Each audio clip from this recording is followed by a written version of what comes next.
Vous êtes nombreux à déjà avoir été confrontés à un débiteur en procédure collective. Comme vous le savez, le droit applicable en la matière est très particulier puisque du jour au lendemain, vos créances antérieures à l'ouverture de la procédure se trouvent gelées. Vous risquez alors de n'obtenir aucun paiement si vous n'adoptez pas certains automatismes. Voici donc un résumé des principaux réflexes à adopter face à une procédure collective. Quelle est l'action essentielle à ne pas omettre lorsque le débiteur fait l'objet d'une procédure collective? Il convient de déclarer vos créances ainsi que les sûretés qui y sont attachées entre les mains du mandataire judiciaire pour une sauvegarde ou un redressement ou du liquidateur en cas de procédure de liquidation. Le délai de déclaration est de 2 mois maximum à compter de la publication du jugement d'ouverture de la procédure au BODAC. Si vous êtes hors délai, vous pouvez solliciter d'être relevé de la forclusion auprès du juge commissaire dans le délai de 6 mois à compter de la publication du jugement au BODAC. Une fois la créance déclarée et acceptée par le mandataire, sauf exception liée notamment à l'actionnement des sûretés, il conviendra d'attendre la proposition de plan de sauvegarde, de plan de redressement ou encore d'un plan de cession pour connaître le sort qui aura été réservé à votre créance. Comment actionner une clause de réserve de propriété en cours de procédure collective?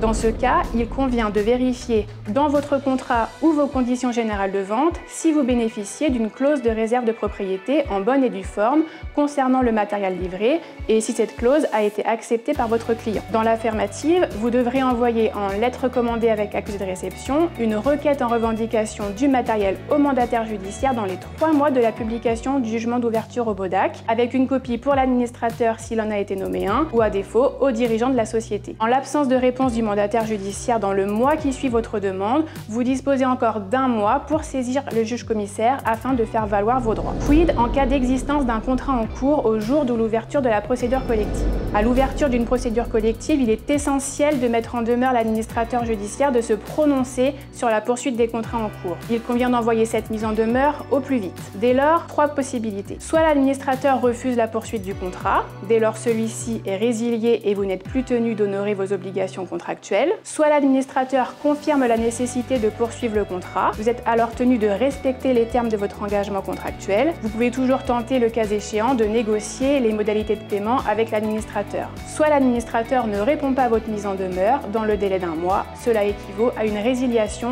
de plein droit de votre contrat. Vous aurez compris que l'ouverture d'une procédure collective a un fort impact sur le recouvrement de vos créances. Soyez donc vigilants et respectez les délais afin de sauvegarder au mieux vos droits sur votre créance.